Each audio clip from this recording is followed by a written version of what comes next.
Hello there. My name is Susan Ray Kasperski of Fontana, California. This is my second video, an update, the things they don't tell you about pacemakers. An update. In fact, I think I know a lot more than some of the doctors do, some of the research. Anyway, today is November 23rd, 2016. So I'm updating you. I'm on Vicki Travis' site. It's called the Kaiser paper, Vicki Travis site. Go there. I have 12 chapters. I'm telling all the things that's happened to me with Kaiser. This is especially about pacemakers right now. This is the second video. The other one did so well, I thought I'd better update. Okay, I know a lot of you out there have baby, children, loved ones on pacemakers or going to have one. And you better listen to me because it's very serious. Before you get a pacemaker, get a second opinion. You might not even need one. I didn't, but I got one anyway. Now my heart is dependent on it because the muscles are weak. Now I have a pacemaker. And the hell I've gone through with it. If I knew what I knew today, I got a second opinion. If I did have one, I did a lot of research on it.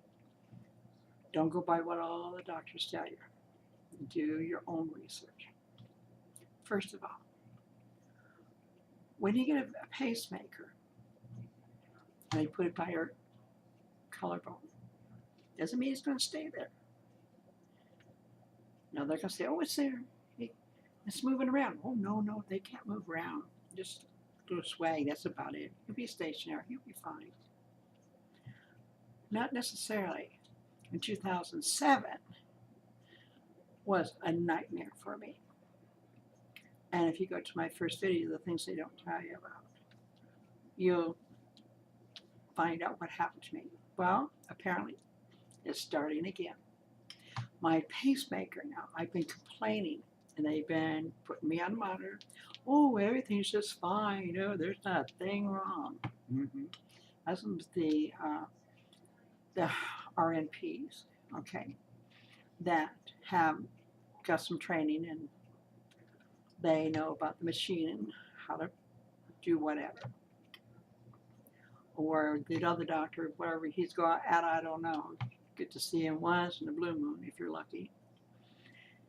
But anyway, this time, yesterday, apparently it moved under the pit of my arm. And today, when I had it, I wasn't realizing it was underneath the pit of my arm. I knew my arm was, the pit of the arm was hurting. So that little box they give you, put the phone in and put on your pacemaker and they do the reading. When I did the reading, it dawned on me later. It was taken the reading, everything was fine. Well, the pacemaker's underneath the arm. That's a good one, okay. Anyway, everything just fine. And I just seen the doctor the 17th. Everything is just fine. I've been complaining because this is like what happened to me before. I walked 3 steps. It's like I ran around the house. Catch my breath. I says, whoa, sit down. It's an effort just to go from one room to another. It's like I ran around the block. So I made an appointment to see the doctor this Friday. Okay. And I did see my doctors a while back. I kept complaining I wanted to see him. I finally got to see him. And I want the pacemaker out because it hurts. It's moving around. I want it out. It's 9 years, going to be 10. And he goes, no, if we put one in, we're going to put on the other side and leave this one in. You just leave everything in, just put another one on the other side. Well, when I did the emergency one, when it moved, made canals, and got a bit of my arm, ended up below my stomach, the doctor, which I wasn't allowed to talk to or anything or meet before the surgery. You get whoever comes in, so you don't get to talk to no doctor. That was a nightmare what happened to me there. But she took her 2 fingers, went into my chest, under the armpit, all the way down below my stomach, and retrieved this pacemaker. Well, anyway, make a long story short, now I'm crippled on that side. The arm damaged and the whole bit. Well, now, same thing's happening again. But Dr. Knowles told me when I had to have the surgery, when it went down all the way down below my stomach, she was telling me, "Oh, don't worry, we put them all over the body, don't worry about it. It's below my stomach, it's supposed to be up here. Don't worry about it." I kept quiet. So she finally, Dr. Knowles from Fontana, I had her taped, everything she said for half an hour, a little bit. Okay, and like I said, when she called me, this is monitored, blah, blah, blah. So I taped her. And we were talking, and she, with bad advice, I had to have emergency surgery because I get rid of her, got another doctor. My breast, I had infection. And she said, "I'll just write your prescription." This is over the phone. It's swollen everything. Due to the pacemaker. Anyway, I got me another doctor. And right away, I had to have surgery right away. Sure, and I got me when I called the butcher. Every time. And then the nightmare started after that. That's on the other video. Right now, it's on a bit of my arm. And everything's showing fine. You're breathing fine, but everything's fine. But you know your own body. When you know it's not acting right, you know something's wrong. That's like they had me set at 50, and for overweight or over person, it's supposed to be set at 70.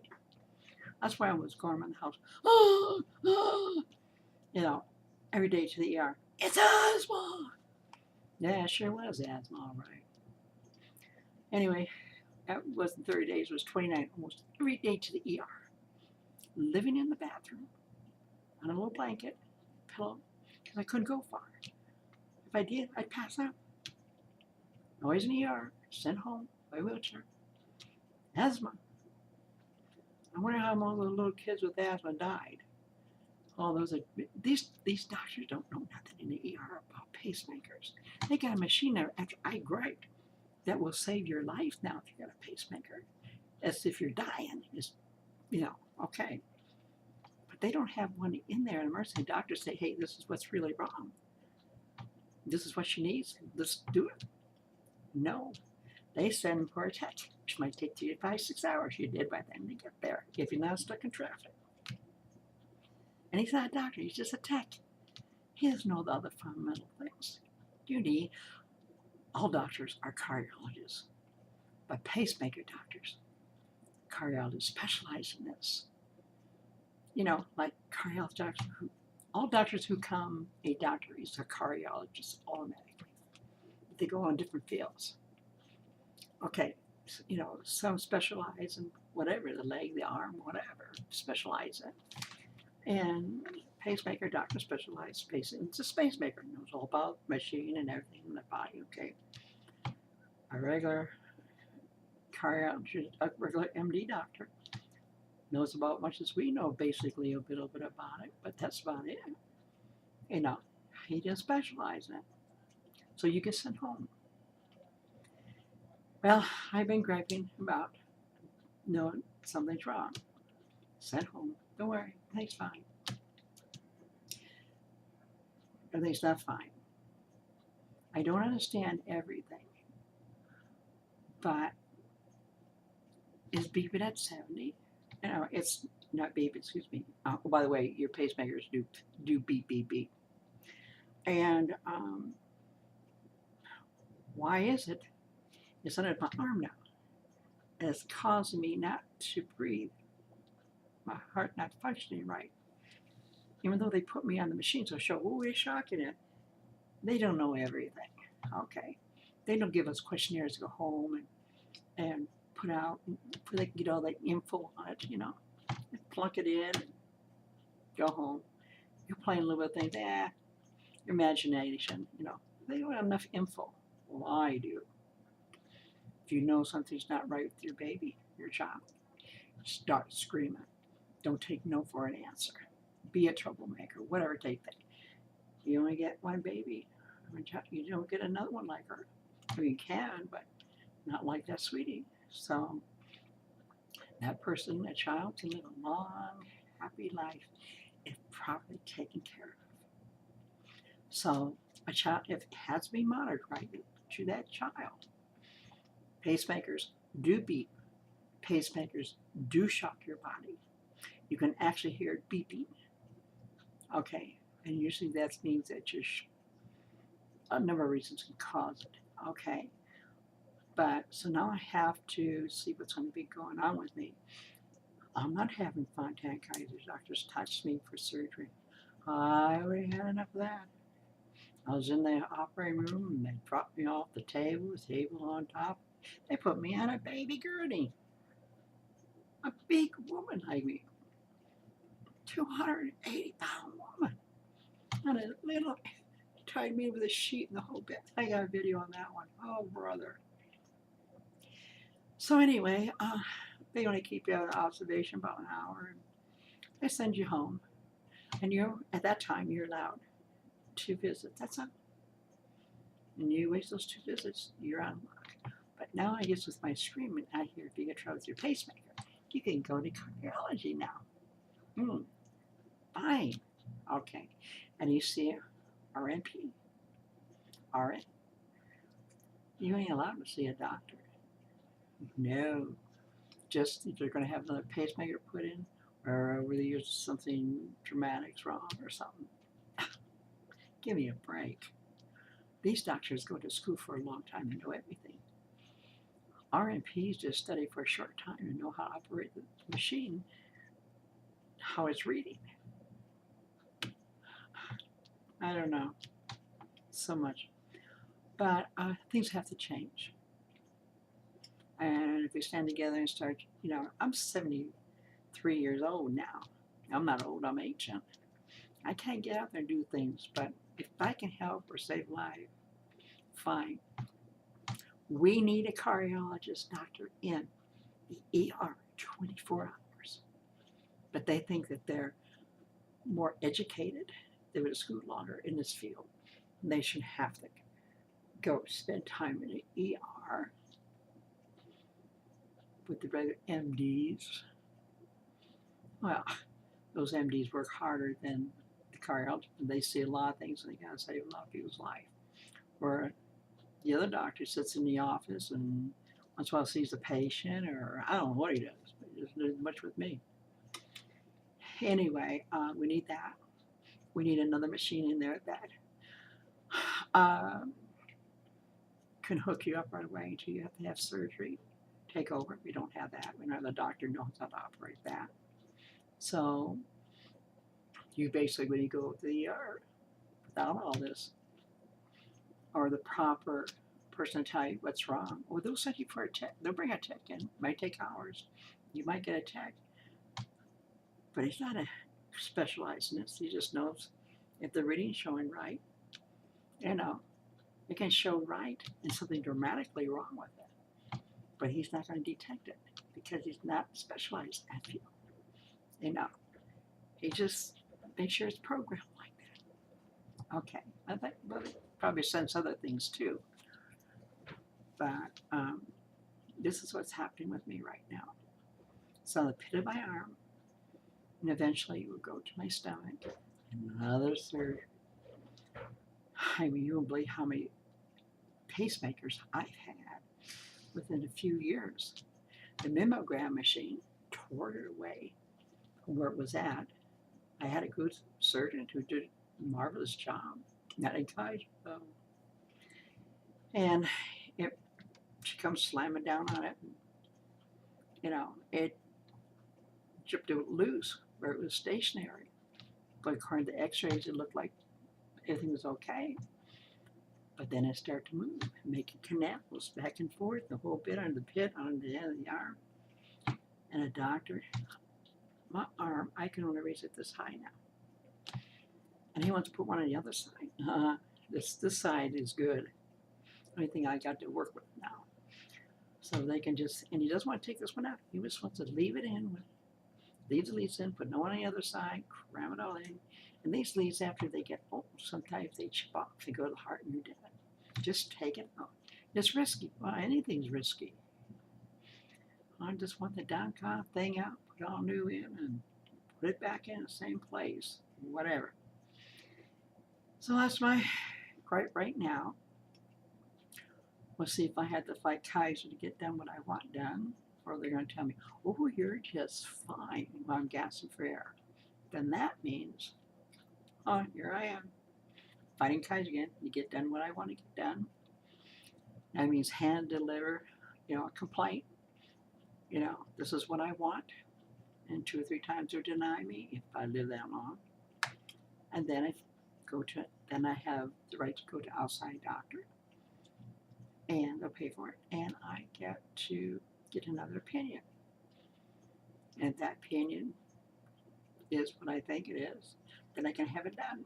And they have to pay for it.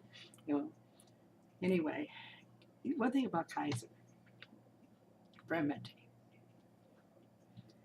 it can be your worst nightmare. It all depends on who you get in the ER.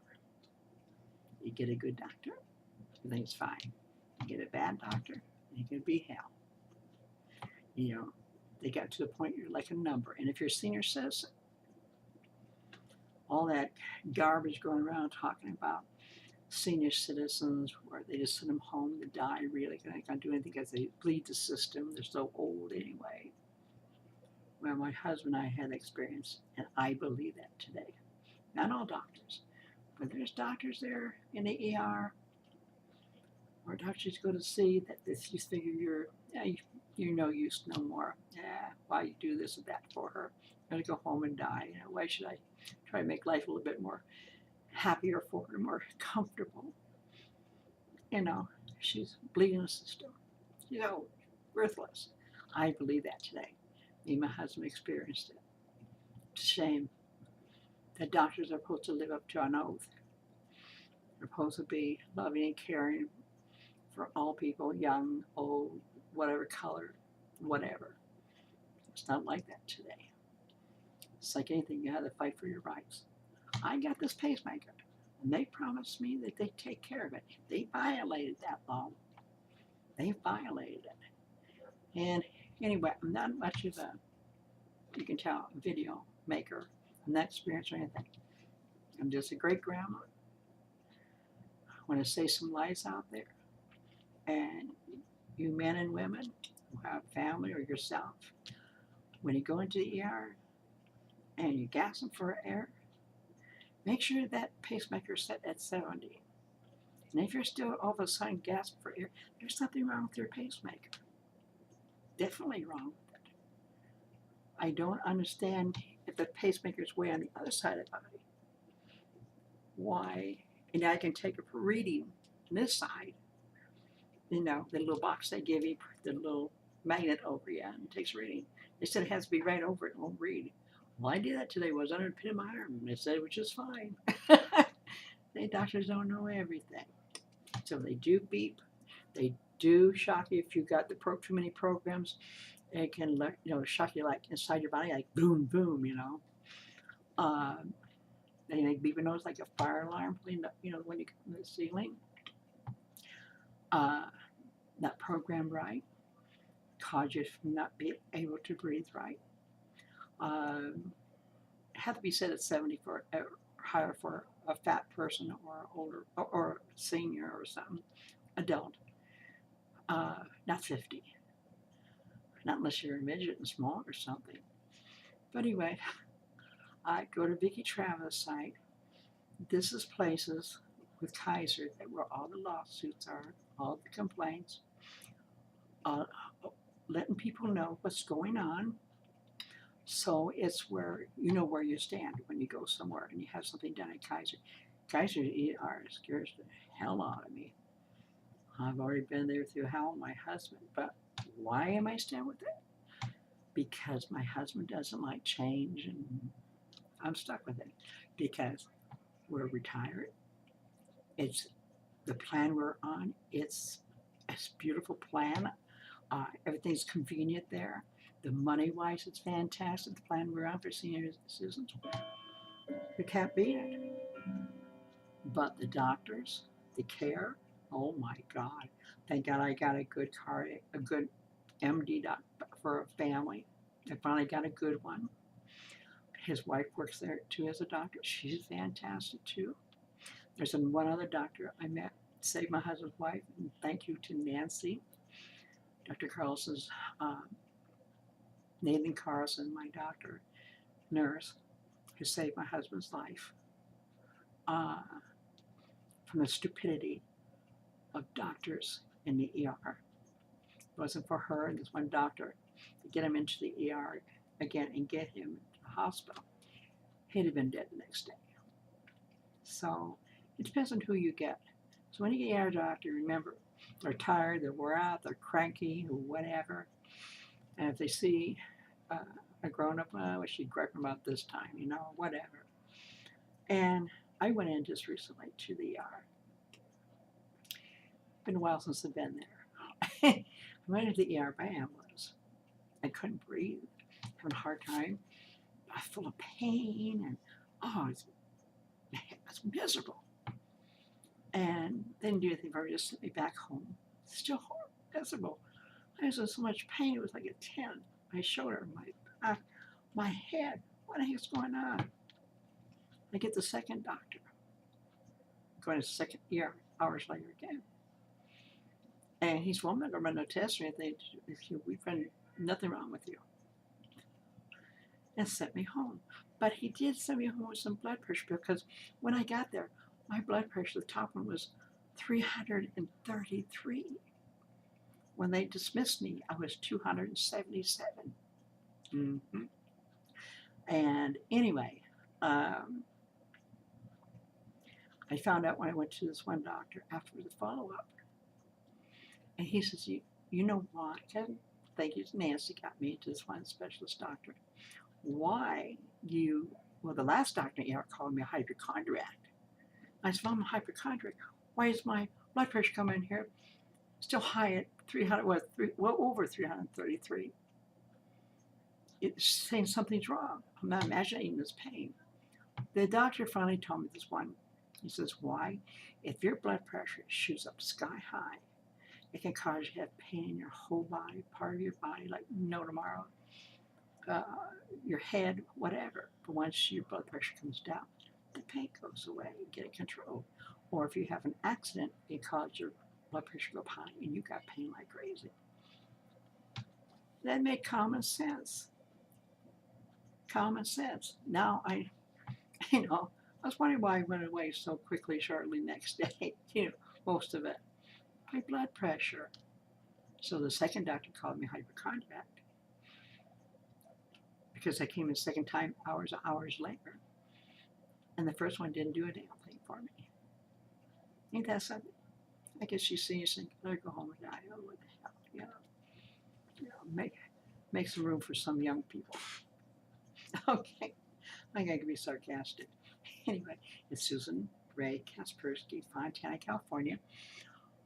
My email is, if you have any questions, put questions on pacemakers, because I get a lot.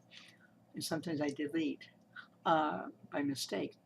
Just put, my last name first, Kasperski, K-A, S like Sam, P like Paul, E-R, S-K-I-S-U-E, the number 3, Gmail.com. Okay, I'm also on Facebook. If you put Susan Kasperski, K-A-S like Sam, P like Paul, E-R-S-K-I. Yeah, I know, full on. I married one, and I am one, or I met him with the Butchikowski. And I'm a screamer. And when I see something wrong, I try to correct it best I can. We can't make the system perfect. We can make it a little bit better. And that's about it. And thank you very much for listening. And right now it's 6:22 p.m. in the evening. And have a nice Thanksgiving from Susan Kasperski. Goodbye.